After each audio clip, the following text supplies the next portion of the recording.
Bonjour, bienvenue pour une nouvelle semaine dans Inprima. Bonjour Adrien Martinette.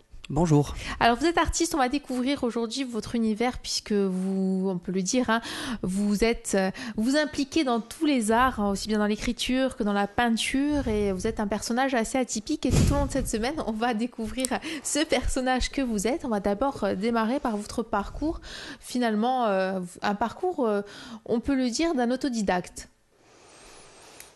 Peut-être, c'est un parcours de vie, c'est le mien. Donc, en fait, vous en êtes venu comment à l'art? Vous n'en êtes pas venu par des écoles, hein. Vous êtes, on peut le dire, j'aime pas trop l'expression, mais vous êtes fait tout seul, c'est ça? Alors, j'ai pour habitude de dire, on me pose la question comment je suis venu à l'art, j'ai pour habitude de dire que c'est l'art qui est venu à moi. J'ai pas forcé les choses, c'est venu et j'ai rien pu faire contre ça. Voilà. C'est-à-dire qu'en fait, vous aviez déjà des aptitudes tout au long de votre scolarité. Ouais. Vous auriez pu intégrer une grande école. Et puis, vous avez choisi finalement de travailler de votre côté, de travailler tout seul, aussi bien dans l'écriture que dans la peinture. C'est un petit peu votre cheminement, c'est ça?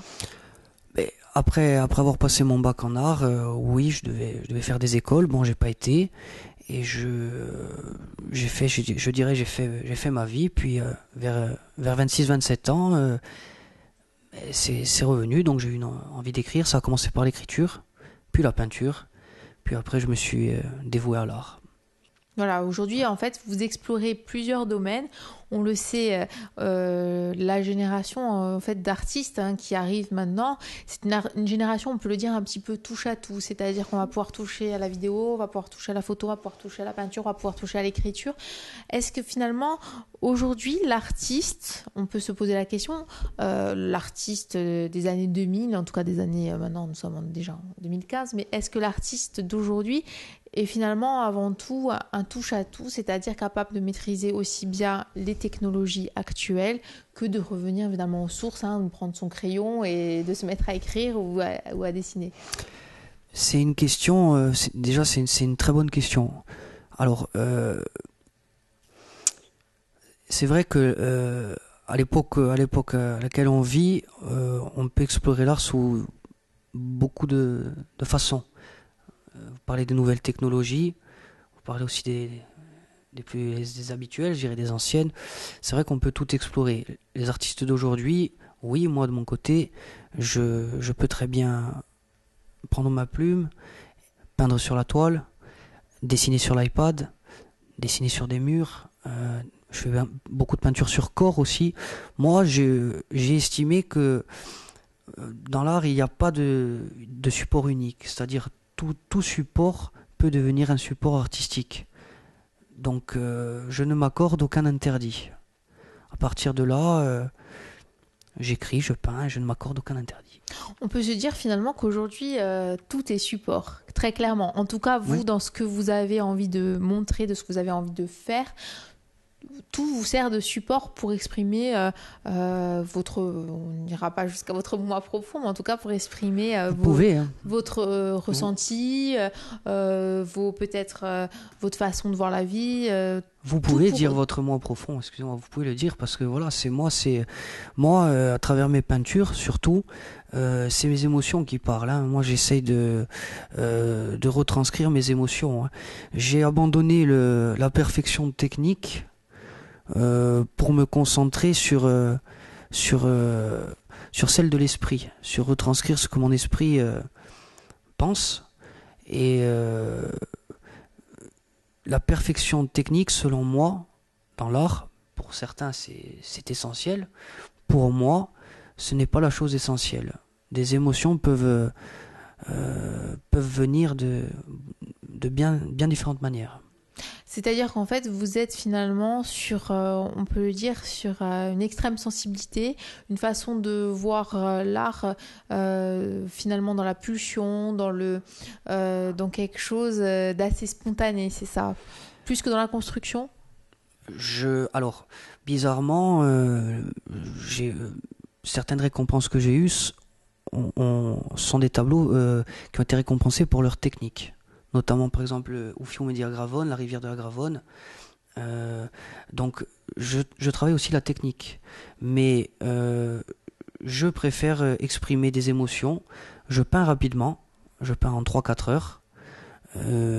J'écris en 15 minutes, 15-20 minutes. Voilà, c'est des états d'âme, c'est des pulsions, comme vous avez dit.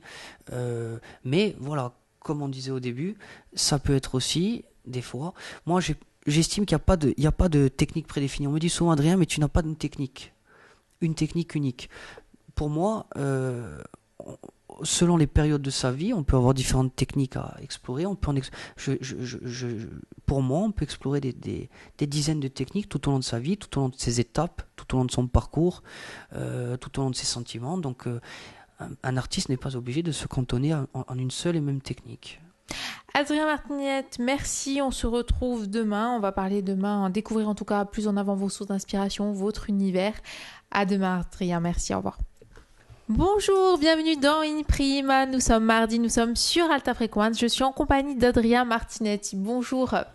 Bonjour. Alors, on vous a présenté hier, vous êtes un artiste complet, on l'a vu, vous n'hésitez pas en tout cas à vous affranchir des supports, peinture, écriture, performance, ça on va découvrir tout au long de la semaine tous les domaines finalement dans lesquels vous exercez votre art. On va découvrir tout d'abord vos sources d'inspiration. Qu'est-ce qui vous inspire ? Bon, on imagine évidemment la Corse, c'est aussi une partie très importante, notamment dans vos tableaux. On peut dire que c'est la source d'inspiration numéro 1 ?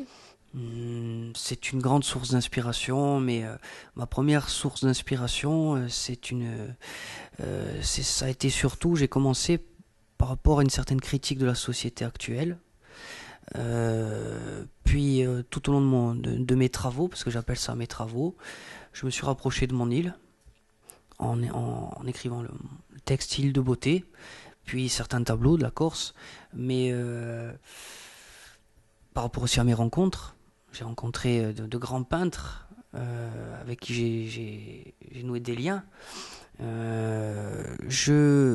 Plusieurs choses m'inspirent. La société actuelle, l'actualité m'inspire beaucoup. Et la télévision m'inspire beaucoup. Ce qu'elle peut laisser transparaître. Ce que peut laisser la télévision m'inspire beaucoup aussi. Ouais. C'est-à-dire la télévision dans ses excès, la télévision dans la culture qu'elle véhicule. On a tous plus ou moins aujourd'hui une culture assez uniformisée via la télévision. On peut dire des sources communes d'inspiration, de valeur via ce média, bien évidemment. Voilà, c'est justement cette uniformisation que vous parlez. Je l'ai parfois critiquée dans mes tableaux. Alors, il y a aussi, on peut le dire dans vos sources d'inspiration, j'imagine qu'il y a aussi des grands peintres, des grands écrivains, qui sont ceux finalement qui vous ont construit, parce qu'un artiste se nourrit forcément de ce qui a été fait avant, d'autres artistes, c'est une évidence. Mais j'ai beaucoup aimé Jean-Michel Basquiat pour ses travaux, pour son parcours, pour son mal-être. Ce côté torturé qui vous a inspiré. Ce côté torturé.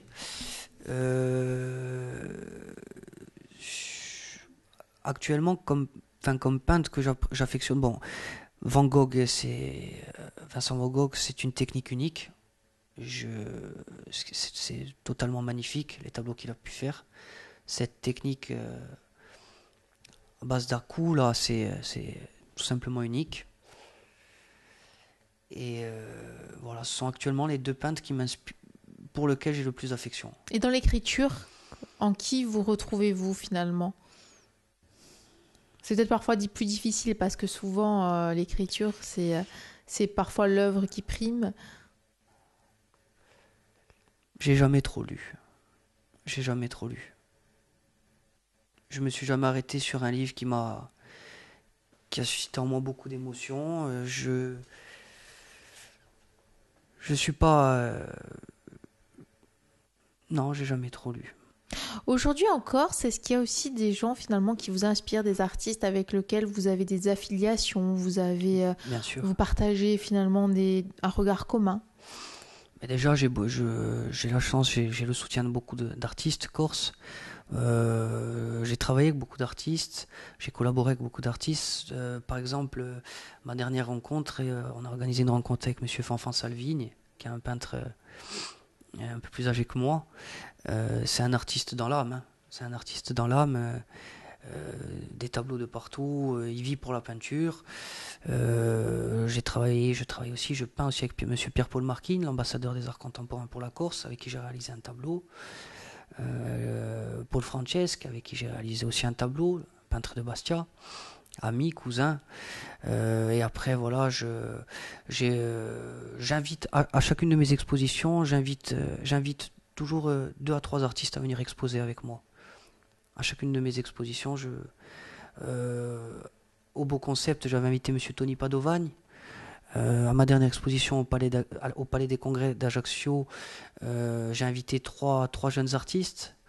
Voilà, donc je travaille beaucoup aussi avec les artistes corses. Et avec cette jeune génération de peintres aujourd'hui qui est en Corse, qui ont entre 30 et 40 ans aussi, est-ce qu'il y a des interactions? Est-ce qu'il y a une vision commune aussi, une façon de voir la Corse un petit peu qui vous est commune? Mais j'estime, chacun, il y a beaucoup de peintres de cette génération, justement, dont vous parlez, avec beaucoup de talent. Il y en a beaucoup. Et je me dis que ce qui nous réunit, c'est l'art, la création. Donc, à partir du moment où c'est cette petite chose qui nous réunit, il y a une certaine forme de compréhension dans notre façon de parler. C'est quelque chose ça unit l'art, hein. C'est quelque chose qui rapproche beaucoup, et donc il y a un respect quand même. Il y a beaucoup de respect Entre vous. entre les artistes qui font les choses, je dirais, véritablement, qui se battent pour l'art et qui se battent justement pour sa liberté. Comme j'avais dit une fois, on se reconnaît entre nous très très vite. Merci beaucoup Adrien Martinette, et on se retrouve demain déjà pour parler aussi d'un autre aspect important de votre art, c'est cette volonté de transmettre. On va en parler demain. Merci, au revoir. Au revoir. Bonjour, bienvenue dans In Prima. Nous sommes le mercredi, nous sommes sur Alta Frequenza en compagnie d'Adrien Martinetti. Bonjour. Bonjour. Je rappelle que les émissions que nous avons réalisées depuis le début de la semaine sont disponibles sur le www.alta-frequenza.com en vidéo et en podcast. Nous avons hier découvert votre univers. Aujourd'hui, on va parler aussi finalement de ce qui est inhérent à l'artiste. C'est aussi cette volonté de transmettre, une volonté de transmettre que vous exercez au quotidien, puisque vous n'hésitez pas à travailler auprès d'enfants, c'est ça? Pour moi, selon moi, c'est l'artiste, s'il doit se prétendre justement à cette appellation d'artiste, oui, là, c'est une obligation de transmettre, de partager, de donner et d'aider. Voilà, c'est ça un artiste. Il y a une certaine humilité aussi lorsque l'on souhaite se rapprocher de publics parfois difficiles, de publics parfois sensibles, qui ne sont pas du tout finalement tournés vers l'art. Comment vous faites cette démarche? Comment vous vous impliquez au quotidien? Mais cette démarche-là, au départ, elle provient peut-être d'un... je dirais, c'est peut-être aussi un combat envers moi-même aussi, hein, peut-être de faire ça, mais j'ai vu ça comme une obligation. Les choses, elles se sont faites naturellement. J'ai pris mon téléphone, j'ai appelé la Casarelle d'Ajaccio, avec qui je travaille régulièrement, et j'ai organisé des ateliers peinture avec les enfants. Donc tous les 3 mois, on réalise des tableaux ensemble, tableaux que je présente à chacune de mes expositions, tableaux que j'ai présenté à Madame Marina Picasso, la petite fille du peintre à Cannes. Tableau que, enfin, je veux dire, voilà, c'est pour moi un peintre. Et je l'ai vu aussi avec des peintres avec qui j'ai fait la connaissance. Il a aussi un rôle il doit transmettre, un peintre. Il doit transmettre. C'est ça aussi le rôle du peintre. Alors, on est sur un public sensible. Comment justement vous travaillez avec eux? Qu'est-ce que vous leur apportez en tant qu'artiste? Qu'est-ce que peut leur apporter la peinture? Mais la peinture, elle peut apporter la peinture, c'est aussi la liberté d'expression, la liberté de penser, la liberté d'aller au-delà du conventionnel, c'est-à-dire on peut tout imaginer, à travers cette imagination-là, on peut tout retranscrire. On peut aller, il n'y a pas de barrière dans ce que notre esprit imagine. Bon, après, on ne peut pas imaginer ce qu'on ne connaît pas. Ça c'est un autre sujet, mais je leur donne des thèmes. Par exemple, les thèmes, le dernier, c'était le tigre de Sibérie. À travers ces thèmes-là, la toile est posée sur la table et chacun y met du sien. Chacun peint. À la fin d'atelier, il y a une sorte de vote pour le titre. Donc chacun se met d'accord pour le titre, pour définir un titre du tableau. Et après, il y a des liens qui se créent. Et c'est un plaisir. Au début, c'est vrai que c'est assez, mais ça passe très vite. Toutes les barrières sont au bout de 5 minutes dès qu'on les rencontre. Est-ce que les enfants aujourd'hui sont finalement peut-être plus réceptifs que les adultes à l'art? On a l'impression aujourd'hui que les adultes sont sans cesse dans le zapping, aussi bien connectés sur tous les médias, qui regardent une toile en 2 minutes 50 et qui passent à autre chose. Est-ce que finalement aujourd'hui le public qui est le plus réceptif à l'art est le public des enfants? C'est une bonne question et je vous avouerai que je n'ai pas la réponse, je sais pas. Ce que je peux vous dire, c'est que, encore une fois, ce que vous avez dit, c'est une vérité. C'est que maintenant, on est dans une surconsommation totale. Donc, c'est vrai que, pour moi, et je suis papa depuis peu, donc je m'en suis aperçu, pour moi, la beauté la plus pure, elle est dans le regard d'un enfant. Donc, quand je vois le regard d'un enfant, je me dis que l'humain n'est pas forcément mauvais, puisqu'un enfant est bon quand il arrive. Alors, est-ce que l'art se fait aussi à travers les enfants? Je n'en ai aucun doute. C'est une question très compliquée.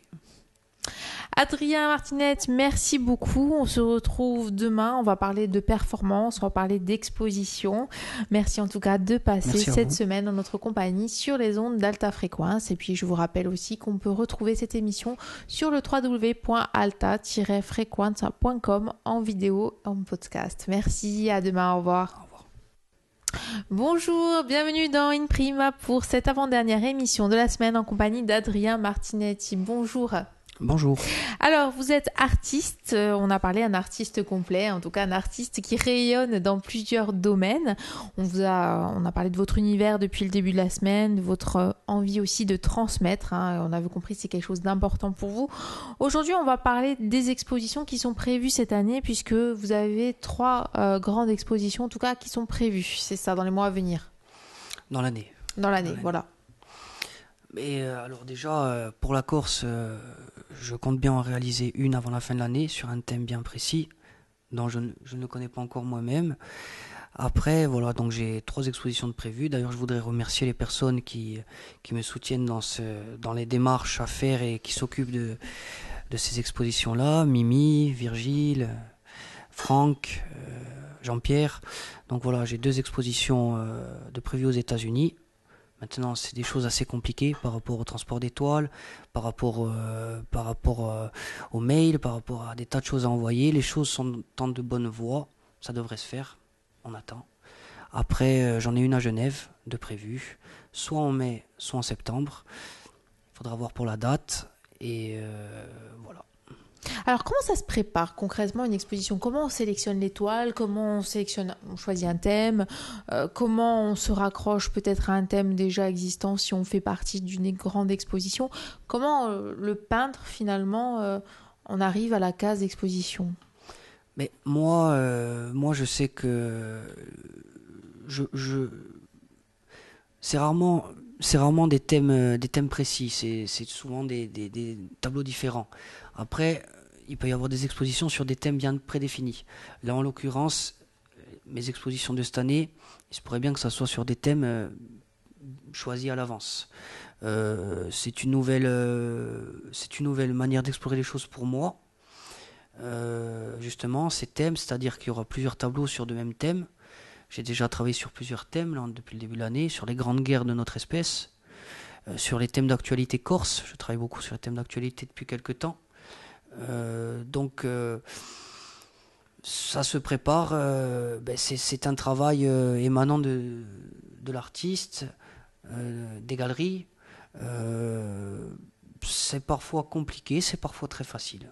Alors justement, on va revenir sur ce thème d'actualité corse. Comment on arrive à travailler sur la Corse? Qu'est-ce qui vous inspire? Justement, qu'est-ce qui peut dans l'actualité à un moment donné faire que vous vous arrêtez sur cette question? Mais ce qui me touche déjà,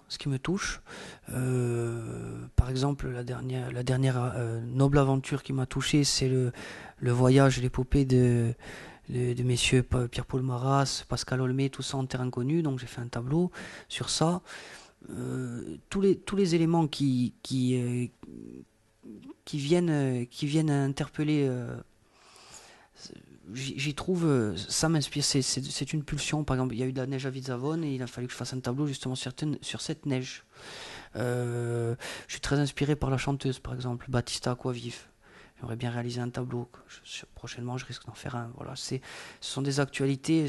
C'est important aussi de retracer certains moments de la Corse de cette année qui se passent, d'en laisser une trace sur la toile. Finalement, vous êtes dans le très concret quelque part. Vous ne le représentez pas peut-être de manière concrète, mais vous êtes quand même dans le très concret, dans ce qui se passe au quotidien.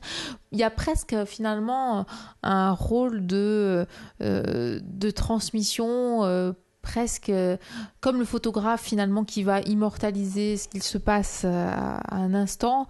Vous aussi, vous allez immortaliser à votre manière finalement ce qui sera l'histoire de demain. C'est possible que